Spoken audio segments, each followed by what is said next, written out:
Perkenalkan lur, nama saya Icang. Dengan quotes hari ini, secinta-cintanya kamu dengan Tuhan, jangan pernah berinisiatif untuk menemuinya terlebih dahulu. Sesuai requestan dari kalian, di video kali ini kita akan mengalur film berjudul House of Wax tahun 2005. Bergenre horror slasher, film ini menceritakan tentang sekelompok remaja yang terpaksa pergi ke kota kecil karena suatu insiden. Namun di sana mereka harus berhadapan dengan psikopat. Pasti banyak dari kalian yang sudah menonton film Legend 1 ini ya kan? Tenang aja lur, seperti biasa di album film akan diceritakan dengan sangat detail, dan mari kita bernostalgia. Seperti biasa kita ke request pertanyaan lucu dari dulurku terlebih dahulu yang bernama Jejak Si Halib ya. Cak mau nanya, kira-kira jenazah SMP bisa nggak ya melamar kerja kantoran? Ijazah. Hey, ijazah. Kalau jenazah nggak bisa lamar kerja dong, Lip. Bercanda aja, Lip ini lo, Lip. Monggo skecakan. Pada tahun 1974 di sebuah rumah di Amerika, seorang ibu-ibu sedang membuat topeng wajah dari lilin sambil mengawasi putranya yang anteng makan sereal di kursi. Tak lama kemudian sang ayah pun datang membawa anak kedua mereka yang sikapnya jauh berbeda dari adiknya. Supaya bisa diem, kedua orang tuanya pun mengikatnya di kursi khusus dengan tali ikat pinggang dan selotip yang kencang. Karena saking seringnya selama ini diikat dan terus meronta-ronta, pergelangan tangan dan kaki si kakak pun sampai baret. Kejadian pagi itu begitu kacau hingga akhirnya si kakak mencakar tangan ibunya sampai berdarah. Baru mulai aja ini keluarga udah sangat mengerikan ya lur ya. Dan inilah rumah lilin. He's really being a monster again today.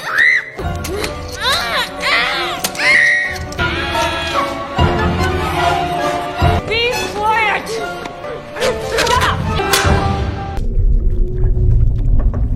30 tahun kemudian, sekelompok remaja sedang touring bareng-bareng pada malam hari untuk menonton pertandingan football di keesokan harinya. Mereka adalah Carly dan pacarnya Wade, Dalton yang sibuk dengan camcordernya, kakak kembar Carly yaitu Nick seorang mantan napi, juga Paige yang membawa pacarnya bernama Blake. Wah, aceloli aja lah mereka terus ini lur. Meskipun saudara kembar, hubungan Nick tidak begitu akur dengan adiknya Carly beserta pacarnya Wade. Karena perjalanan lumayan jauh dan sudah terlalu malam, mereka pun memutuskan untuk melipir dan camping dulu sejenak. Lalu tiba-tiba ketika mereka selesai menyeting tenda, angin berhembus cukup kencang dan tercium bau busuk yang sangat menyengat. Tak lama kemudian datanglah seonggok mobil yang menyoroti lampunya tepat ke arah Carly dan teman-temannya. Anehnya si pengendara tidak turun menghampiri, tidak mengucapkan sepatah kata pun dan hanya terus menyorot lampu. Jelas Nick yang emosian pun langsung melempari botol hingga lampu kanan mobil tersebut pecah dan akhirnya mobil itu pergi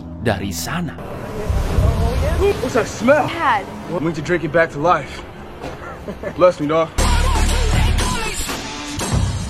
Isn't it yellow not? It's so in style. Why don't you ever make this ass for shit? Hey, come on, man, get out of here.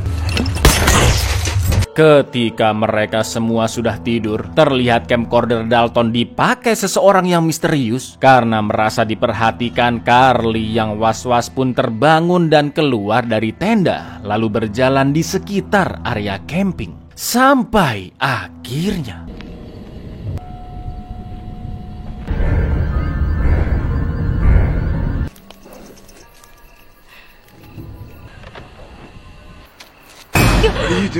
keesokan siangnya terjadi beberapa hal janggal ketika mereka sedang bersiap-siap melanjutkan perjalanan. Mulai dari camcorder Dalton hilang entah kemana, tali fan belt mobil Wade yang putus padahal masih baru, sampai Paige dan Carly yang mencium bau busuk persis seperti semalam. Karena penisirin, mereka berdua pun mengikuti arah bau tersebut yang ternyata No way. Are you? It was brand new. Giving me a guilt trip from. Oh my god. I think it's coming from over there. Dude, you see my camera anywhere? You guys see my camera anywhere? I give a shit about you.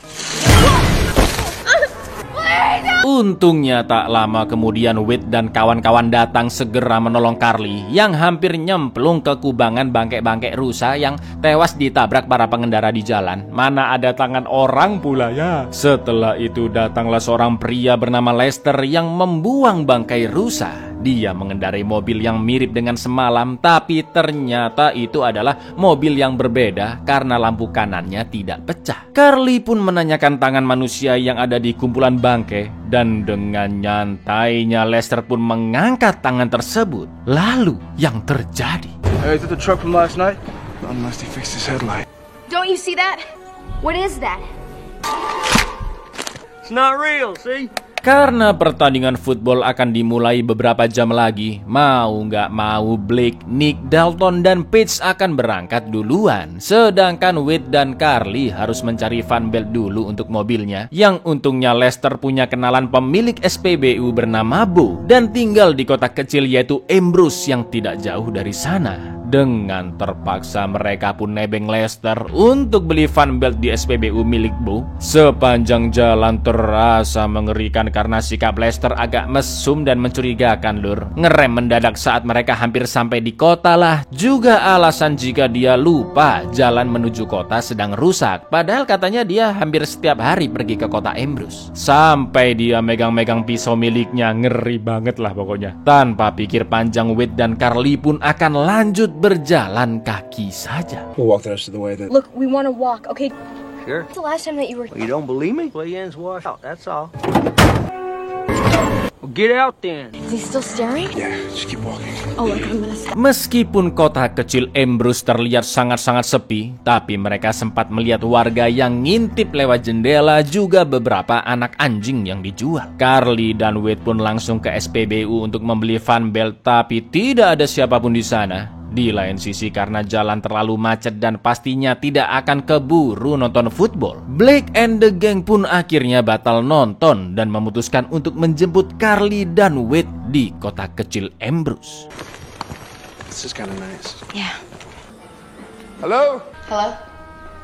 So where do you want us to pick you up? And call us when you get there, we'll meet you. Setelah itu mereka berdua pergi mencari info ke gereja yang ternyata di sana sedang ada upacara pemakaman. Lalu mereka pun ditemui oleh Bo, sang pemilik SPBU, dan sedang mengurus pemakaman saudaranya yang meninggoy. Carly dan Wade pun minta maaf karena mengganggu Bo di hari dukanya. Lalu karena masih sibuk dengan pemakaman, Bo akan menemui mereka di SPBU 30 menit lagi. Sementara itu sambil menunggu Bo, Carly juga Wade akan jalan-jalan pelesiran dulu ke salah satu rumah di sana yang dinamakan House of Wax atau Rumah Lilin. Our beloved deceased.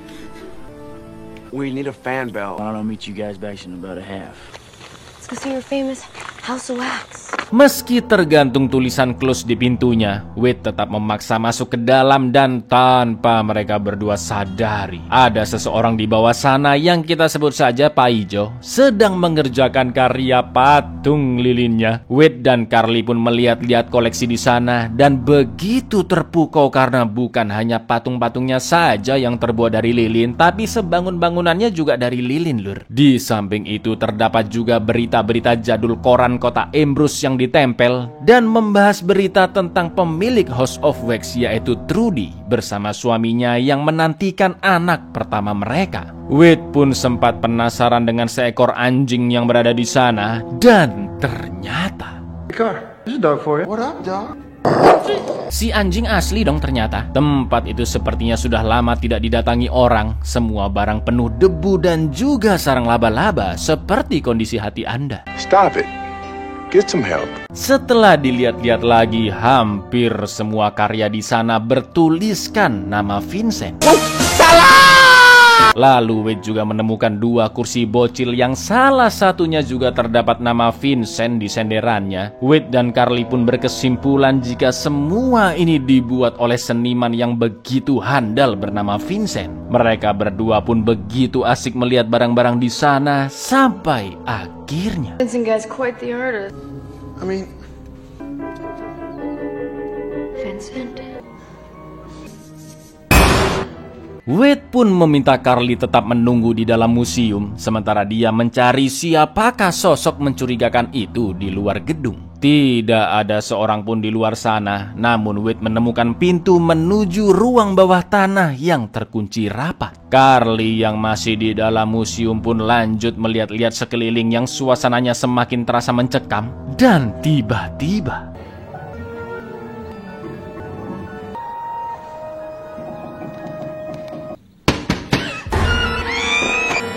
saking parnonya, Carly pun buru-buru kabur dan tidak mau datang lagi ke museum itu. Karena sudah setengah jam berlalu, mereka berdua pun pergi ke SPBU, tapi Bo belum berada di sana. Wade sempat merasa curiga karena terdapat banyak fan belt kecuali ukuran 15 yang dia cari-cari. Karena Bo tidak kunjung datang, Wade pun berencana ambil yang ukuran 16 saja, lalu menaruh sejumlah uang di kasir dan akan pergi dari sana. Tapi tak lama kemudian Wade akhirnya muncul dan mengatakan jika stok fan belt ukuran 15 di SPBU memang habis, tapi di rumahnya masih ada. Tanpa pikir panjang karena ingin cepat-cepat pulang, Carly dan Wade pun ikut ke rumah Bo. Sepanjang perjalanan mereka ngobrol ngalor ngidul, dan Bo pun menceritakan sedikit kisah tentang House of Wax, di mana setelah tiba di kota Ambrose, Trudy mulai membuat museum itu sampai akhirnya dia terkena kista di otak yang membuatnya sering hilang kontrol, menggila, teriak-teriak sampai terdengar warga sekitar, bahkan suaminya Victor Sinclair harus mengikatnya di kasur. Namun naasnya saking tidak tahan dengan kehidupannya, Victor pun akhirnya bundir dan meninggalkan Trudy yang emosinya tidak stabil beserta anak-anak mereka. Salah satunya adalah Vincent, seniman yang melanjutkan karya ibunya. Namun Bo mengatakan jika anak-anak Trudy dan Victor akhirnya dimasukkan ke panti asuhan. Lantas, siapakah sosok Pak Ijo yang tadi kita lihat, Lur? Sesampainya di rumah, Bo akan mengantar mereka berdua ke lokasi camping sebagai ganti karena telah menunggu lama di SPBU. Carly pun menunggu di mobil, sementara Wade yang kebelet ngoyo, kebelet pipis, numpang di dalam rumah Bo. Rumah itu terasa gelap nan sumuk. Wade pun ditinggal sendiri karena Bo mau ganti baju dulu sekalian ambil fan beltnya. Tapi setelah selesai pipis, karena Bo tidak kunjung datang, Wade pun iseng memeriksa ruangan-ruangan di sana dan melihat beberapa hal aneh. Mulai dari sertifikat Dr. Victor Sinclair, topeng-topeng lilin, sampai ruang bedah berikut alat-alatnya. Sedangkan di luar, Carly yang merasa bosan menunggu pun keluar dari mobil dan ternyata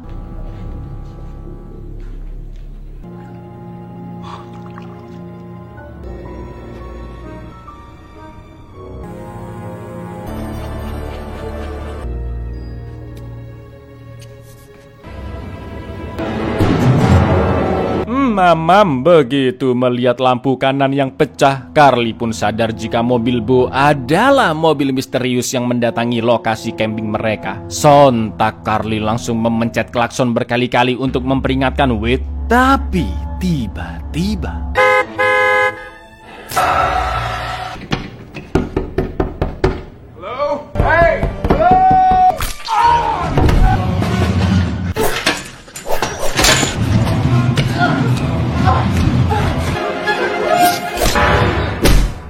ternyata di sana ada Pak Ijo yang nama aslinya adalah Vincent. Itu artinya Bo adalah saudara kandung dari Vincent dan mereka berdua adalah anak dari Trudy juga Victor. Setelah itu Carly langsung menelpon Blake, tapi sayangnya karena lagi asik berazalole, Carly pun cuma bisa mengirimkan pesan suara dan menjelaskan jika dia sekarang berada di rumah Bo, si pemilik mobil misterius. Sebelum Carly menyelesaikan pesannya, Bo pun datang seakan-akan tidak ada masalah di dalam rumahnya. Namun Carly yang curiga langsung masuk ke mobil dan mengunci kedua pintunya. Tiba-tiba sikap Bo pun berubah total ketika Carly mengatakan jika dia mengenali Bo karena lampu mobilnya yang pecah dan yang terjadi.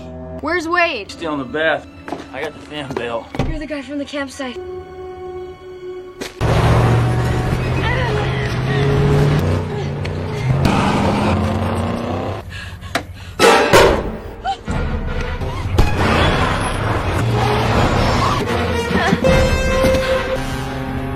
Alhamdulillahnya Carly berhasil kabur, tapi di lain sisi Wade yang terluka parah sudah tidak bisa bergerak lagi meskipun 100% masih sadar karena telah diberikan obat bius khusus. Vincent pun mulai mengoperasinya, mulai dari menjahit luka-lukanya, mencabuti bulu-bulu di wajahnya dengan kasar, lalu menyirami seluruh tubuhnya dengan lilin panas. Ya, inget lur ya, ini semua dilakukan dengan kondisi Wade yang masih sadar lur.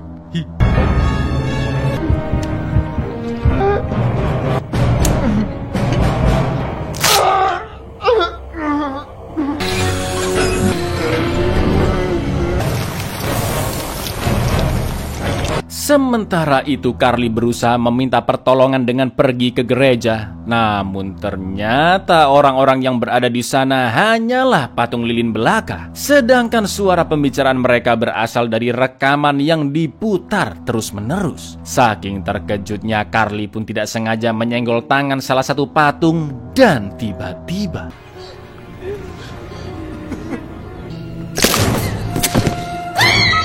ternyata semua patung-patung lilin di gereja isinya manusia dong. Carly pun sempat memeriksa kertas yang dipegang salah satu patung di sana. Dan ternyata itu adalah acara pemakaman Trudy Sinclair, sang pemilik museum. Tak lama kemudian Bo pun datang ke gereja. Carly segera bersembunyi di dalam baju pastur, tapi sayangnya These people just have no respect.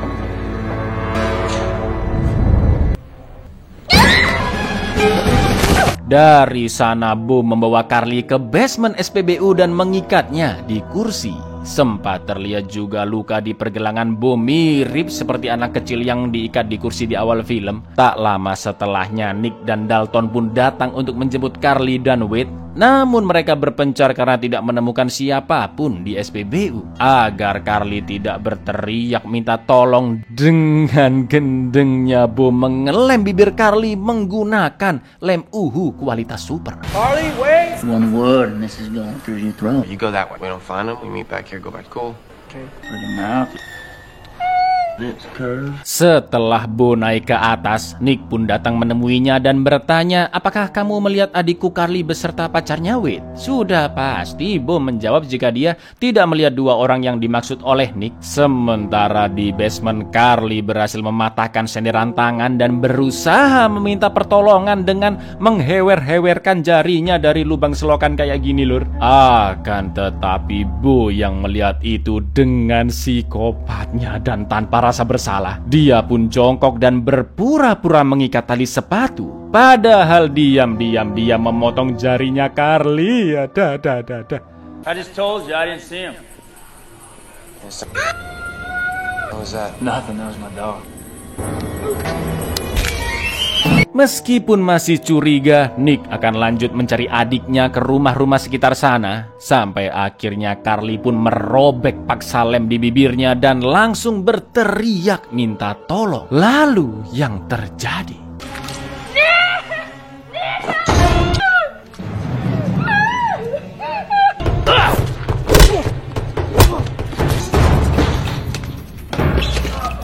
setelah pintu SPBU dikunci, Bo pun kabur entah kemana, sedangkan Nick langsung membebaskan Carly yang terjebak di basement. Sayangnya HP Carly ketinggalan di truknya Bo dan jelas telepon-telepon di sana tidak ada yang berfungsi ya kan. Jadi mereka tidak bisa meminta pertolongan polisi. Carly pun menjelaskan jika semua orang di sana telah dijadikan patung lilin. Namun dia teringat dengan ibu-ibu yang sempat membuka korden rumahnya ketika Carly dan Wade baru tiba di kota Ambrose. Namun ternyata At the church, they were all like that. At least 20 more. You're saying that that's a real person in Heath? sementara itu Dalton masih mencari Carly dengan masuk ke tempat yang sangat salah, di mana lagi kalau bukan House of Wax. Dia pun terkejut melihat patung-patung lilin di sana dan akhirnya menemukan Wade yang sedang berpose main piano dan hanya terdiam. Dalton pun menyentuh pipi Wade yang sudah melenyek dan matanya pun bergerak karena memang masih hidup si Wade ini lur. Dalton yang panik pun malah ngelopek pipinya Wade sampai kayak gini. Wah, sumpah scene ini menurutku yang paling epic dari film ini sih lur. Tanpa Dalton sadari, dari kejauhan tiba-tiba Vincent datang menyerangnya dan What the hell you doing, bro? Man, come on. Everyone's waiting for you at the campsite.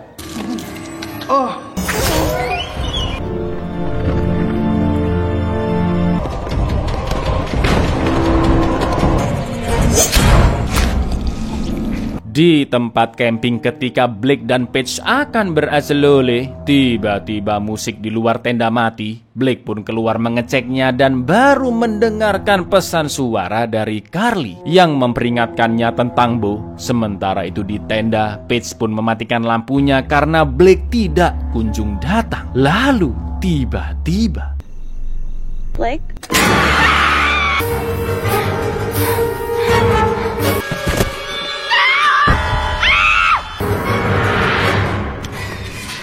ternyata Blake sudah dibunuh dan Paige pun segera kabur dari Vincent ke bekas gudang yang tak jauh dari sana. Lalu dia menemukan tumpukan barang-barang beserta HP-HP yang sayangnya mati semua. Karena sangat ketakutan, Paige pun mengambil tongkat besi untuk mempertahankan diri. Dan yang terjadi,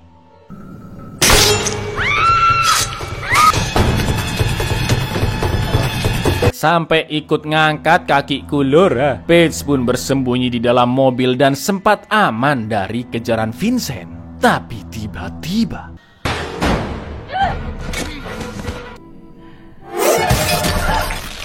belum selesai sampai di sana, dengan psikonya Vincent merekam Paige yang tewas mengenaskan dengan camcorder milik Dalton. Udah gila. Ngerekam kayak gini jadi ingat suatu kasus ya. Sedangkan Carly dan Nick sempat aman dari Bo, dan Nick pun mengambil crossbow di toko senjata. Tapi tiba-tiba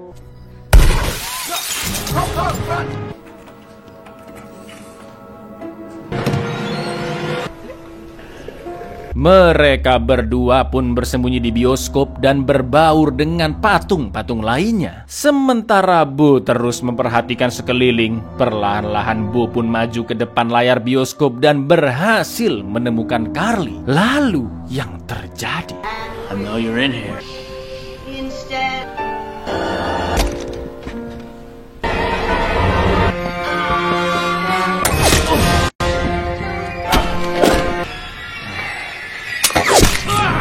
dua panah berhasil ditembakkan dan menumbangkan Bo. Namun Carly dan Nick tidak bisa pergi begitu saja dari sana karena dua temannya yaitu Wade dan Dalton masih belum ditemukan. Padahal dua-duanya udah koit ya kan. Mereka berdua memutuskan untuk memanggil bantuan dengan HP Carly yang tergeletak di mobil Bo. Tapi Carly tidak menemukannya di sana. Lalu untuk menyelamatkan Wade dan Dalton, mau nggak mau Nick harus masuk ke rumah Bo bersama Carly. Mereka pun masuk lewat pintu belakang dan menemukan potongan-potongan artikel koran yang memberitakan tentang bayi kembar Siam wajah menempel dengan tengkorak belakang. Kedua bayi kembar ini pun dioperasi oleh ayahnya sendiri, yaitu Victor Sinclair, dengan prosedur yang tidak biasa. Jadi bisa kita simpulkan lur, si anak yang memberontak di awal film dengan wajah normal adalah Bo, sedangkan anak yang anteng makan sereal adalah Vincent. Dan sekarang dia memakai topeng lilin untuk menutupi wajahnya yang rusak akibat operasi. Lalu tiba-tiba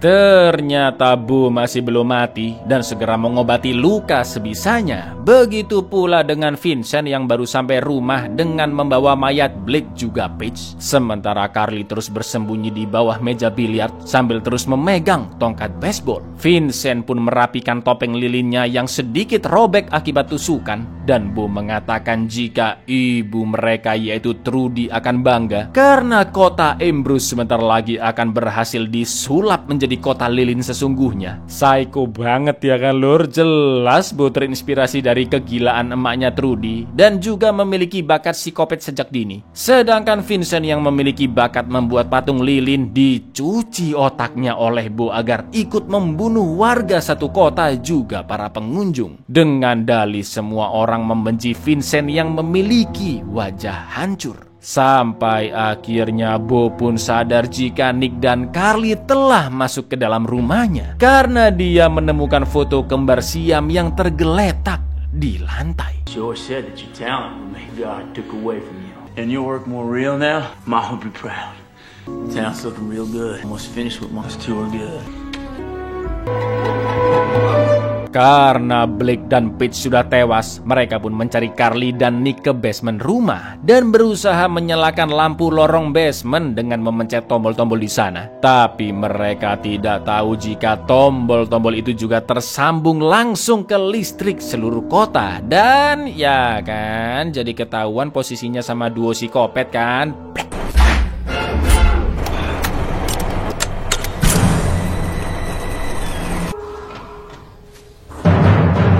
Lampu lorong basement pun akhirnya menyala. Mereka berdua sampai di tempat Vincent membuat manusia lilin. Dan begitu terpukul melihat kondisi Dalton yang sudah berlumuran lilin, Nick yang berusaha menyelamatkannya pun percuma dan malah mematahkan kepalanya yang baru dijahit oleh Vincent. Tak lama kemudian datanglah si topeng lilin Vincent yang langsung menyerang mereka.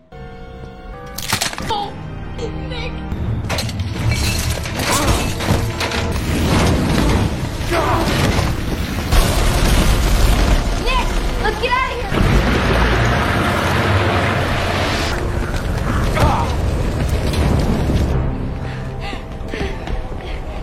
Api pun menyebar memenuhi ruangan, tapi untungnya Carly dan Nick berhasil kabur dan berlari mengikuti lorong yang ternyata tersambung dengan House of Wax. Mereka sempat melihat kursi Bo dan Vincent, juga patung lilin Wade yang bagian pipinya terkelupas. Lalu ketika Carly dan Nick akan keluar dari sana, ternyata Bo sudah menunggu mereka. Dan yang terjadi...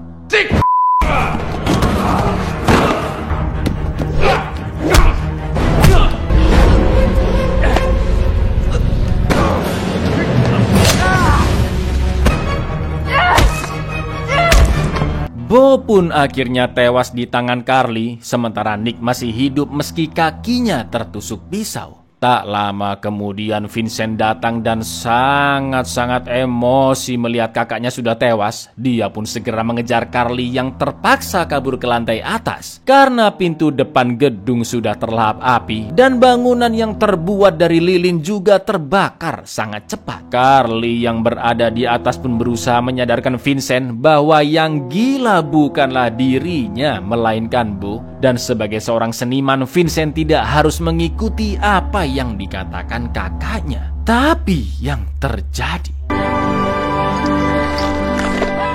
You didn't have to listen to... You're not afraid! He was! Bo was lying to you!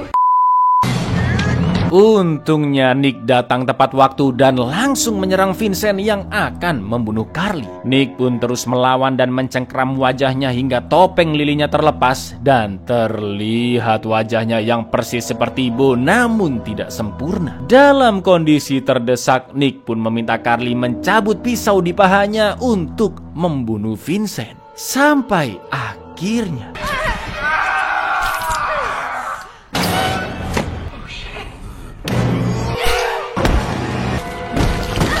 ironisnya Bo dan Vincent mati dengan posisi persis seperti saat mereka masih bayi. Api pun terus melahap seisi bangunan, sementara Carly dan Nick berusaha kabur dari sana dengan menggali dinding yang semakin belenyek. Dan akhirnya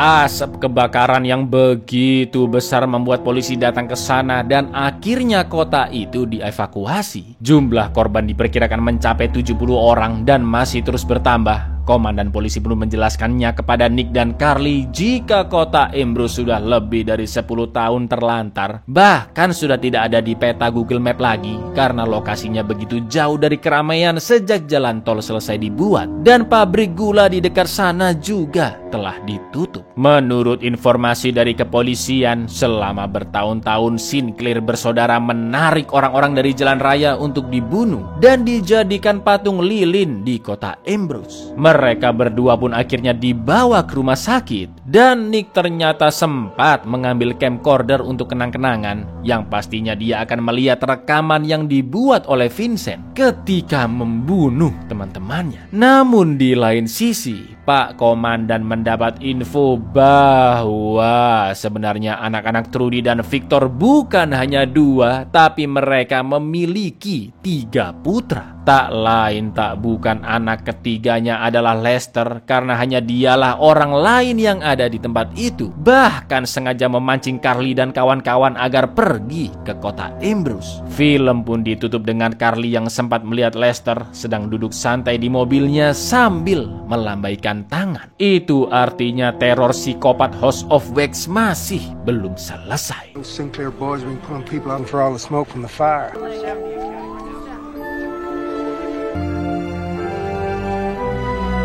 Trudy and the doctor didn't have 2 sons. They had 3. Maybe there's some good memories. You took it? Just felt wrong leaving it.